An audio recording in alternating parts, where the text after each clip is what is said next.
নারিকেলও দিয়ে দিছে। ঢাকায় একটা নারিকেলের দাম। আজকে গতকালকে ফাহিমের আব্বু আমার হাজবেন্ড গ্রামে গেছিল আমার শ্বশুর বাড়িতে। ওইখান থেকে আসার সময় আমার বাবার বাড়িতেও গেছে, শ্বশুর বাড়িতেও গেছে। ওনার বাবার বাড়িতে গেছে প্রথম, তারপরে শ্বশুর বাড়িতে গেছে। এখানে গ্রাম থেকে আমার আম্মা আমাদের পুকুরে এই পাঁচমিশালি মাছ দিয়ে দিছে কাইটটা।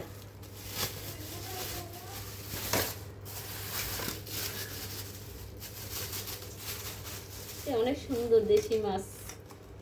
এখানে কি কি মাছ আছে দেখি। শিং মাছ, তারপরে শৈল মাছ,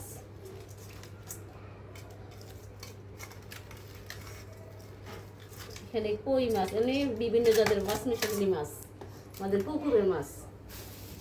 এখানে দেখি কি, এখানে কচুর শাক ফাঁপ দিয়ে দিয়েছে, আমাদের জমির কচুর শাক। যে কচুর শাক ফাঁপ দিয়ে দিয়েছে আমার আম্মায়, কচুর শাক দিয়ে দিছে ফাঁপ দিয়ে। আমার ছোট মেয়ে কচুর শাক পছন্দ করে তার জন্য। আর এই মাছগুলো হইছে আমাদের পুকুরের, আমার আম্মায় দিয়ে দিছে গাইটা মেয়েদের জন্য পাঁচমিশালি মাছ। এগুলো কি?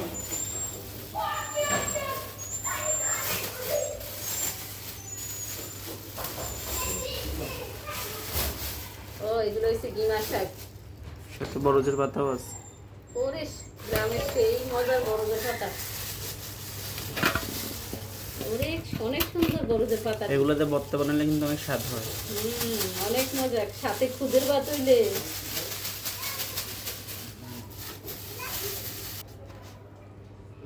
অনেক মজা রে। এখনই খাইতে ইচ্ছা করতেছে। আল্লাহ বাসালে সকালে খুদের ভাত রান্না করবো। আর দেশি, অনেকে দেশে বলে বিলাতি ধনিয়া পাতা, আর আমাদের দেশে বলে বরজের পাতা। আমাদের কুমিল্লাতে এগুলোকে বরজের পাতা বলে, অন্যান্য দেশে বলে বিলাতি ধনিয়া পাতার পাতা। এটা কি?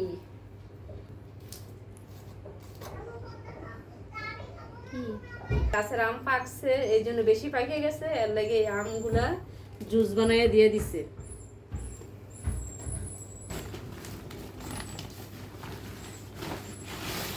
ও আমার আম্মা নারিকেলও দিয়ে দিছে। ঢাকায় একটা নারিকেলের দাম 150 টাকা। 150 টাকা ছাড়া একটা নারিকেল পাওয়া যায় না। এটা হচ্ছে আমাদের গ্রামের বাড়ির গাছের নারিকেল, আমার বাবার বাড়ির।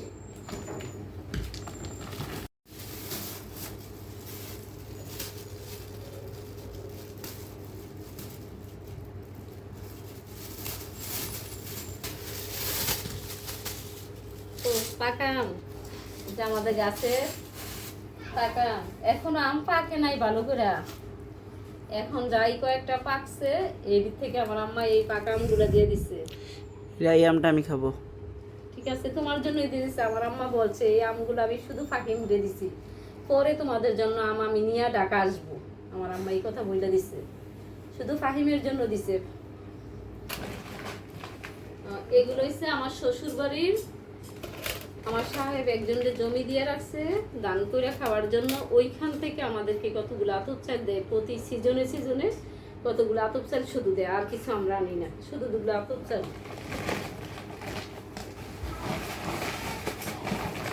এটা হচ্ছে আমার শ্বশুর বাড়ির জমির আতপ চাল। আর এইখানে এটা কি দেখি, ও মজার জিনিস। এইখানে খুদ দিয়ে দিছে, বরজের পাতা দিয়ে ভর্তা বানায় সকালে খাবো, সেই স্বাদ হইব। বসে থেকে পারতেছি না। ও আল্লাহ, চুরবাড়ি আমাদের গাছে আমার এই যে এই ছোট ছোট, কিন্তু নারিকেল গুলো ছোট, কিন্তু খাইতে অনেক মজা, অনেক মিষ্টি। এই যে আমি যে ঢাকায় চলে আসছি গ্রামের বাড়ি, আমার বাড়িটা খালি তো, ওইখানে একটা পেঁপে গাছের চারা উঠছে মনে হয় এমনিতেই পইরা। তো যখন আমার হাজবেন্ড গেছে দেখে এই চারাটার ভিতরে এই পেঁপেগুলো ধরে আছে। তো আমার হাজবেন্ড এই পেঁপেগুলো গাছ থেকে বাইরে নিয়ে আসছে।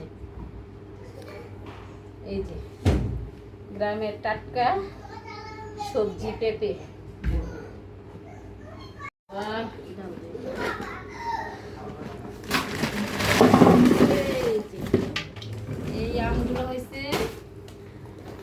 আমার শ্বশুর বাড়ির আম। এই গাছটা আমি লাগাইছিলাম, ওই গাছের আম। আমার বিয়ে করে আমার শ্বশুর বাড়িতে এই গাছটা লাগাইছিলাম, আম গাছটা, সেই আম গাছের আম। অনেকদিন পর আনা হইলো দাদুর বাড়ি থেকে আম। হ্যাঁ, যাওয়া হয় না, প্রতি সিজনে যাওয়া হয় না, আম আনাও হয় না। এবছর বিশেষ প্রয়োজনে আমার সাহেব গ্রামে গেছে, এই জন্য যাই এই আমগুলো আনছে। কিছু আম ছেলেমেয়েরা কাঁচা আম ভর্তা টর্তা বানিয়ে খাবে, তারপর টক রান্না করে খাবে। তাই কাঁচা আম দিয়ে ডাল রান্না করে খাইলে তাও মজা লাগে, বা একটু পাকলে কাইটা চিনি দিয়ে দুধ দিয়ে ভর্তা করে খাইলেও ভালো লাগে। এই এতগুলো জিনিস গুছাইয়া দেওয়ার জন্য আমার আম্মাকে অসংখ্য ধন্যবাদ। আমার আম্মা যেন অনেক দিন বেঁচে থাকে আমি দোয়া করি, আল্লাহ আমার আম্মা সুস্থ থাকুক আমি দোয়া করি। কারণ আমার আম্মা বেঁচে থাকার কারণে আমি এতগুলো জিনিস এত সুন্দরভাবে গুছানো পাইছি, আমার আম্মা রেডি করে দিচ্ছে। তার জন্য আমার আম্মাকে অসংখ্য ধন্যবাদ।